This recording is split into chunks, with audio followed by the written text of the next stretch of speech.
একদম ঘরোয়া পদ্ধতিতে খুব সহজে বানিয়ে ফেলতে পারেন আপনারা এই চিকেন পকোড়াটা।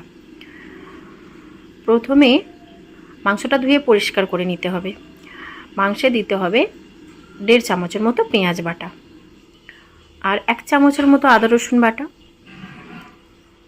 হলুদ গুঁড়ো 1/2 চামচ, লঙ্কা গুঁড়ো 1/2 চামচ, গরম মশলা গুঁড়ো 1/2 চামচ, জিরে গুঁড়ো 1/2 চামচ, নুন আন্দাজ মতো, ভিনিগার দিতে হবে 1 চামচ, দিয়ে ভালো করে মাখিয়ে 2 ঘন্টার মতো রেখে দিতে হবে।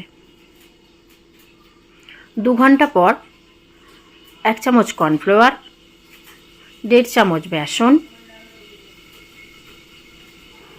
দিয়ে ভালো করে মাখিয়ে নিতে হবে।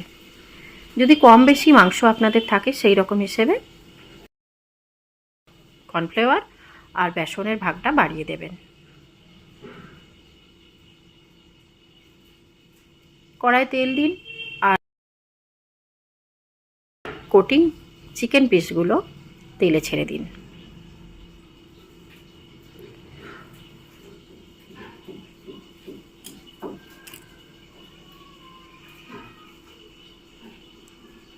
কিছুক্ষণ পর উল্টে দিন।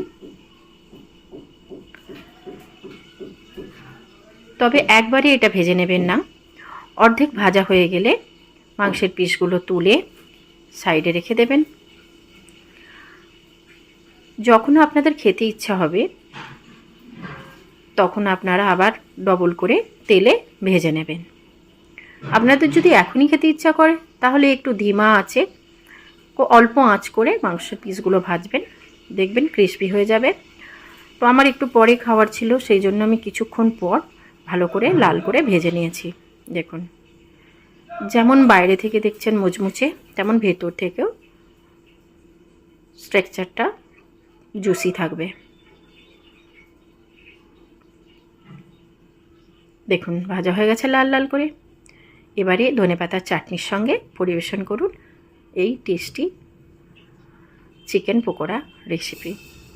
ঘরে চটজলদি বানিয়ে ফেলতে পারবেন, দেখবেন খুবই সুস্বাদু হবে খেতে।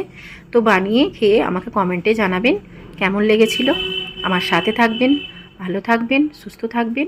আমার চ্যানেলটা সাবস্ক্রাইব করে দিন। আর এই রকমই ইজি পদ্ধতিতে রেসিপি পেতে গেলে আমার চ্যানেলটা সাবস্ক্রাইব তো করতেই হবে। কমেন্টে জানাবেন, লাইক শেয়ার বাটনটা দাবিয়ে দেবেন। আর ঘরে বানান। আমার চ্যানেলটা ঘুরে আসুন, দেখবেন অনেক সহজ পদ্ধতিতে অনেক রেসিপি আমি শেয়ার করেছি। আপনারা চাইলে ঘরে বানিয়ে ফেলতে পারবেন খুবই সহজে।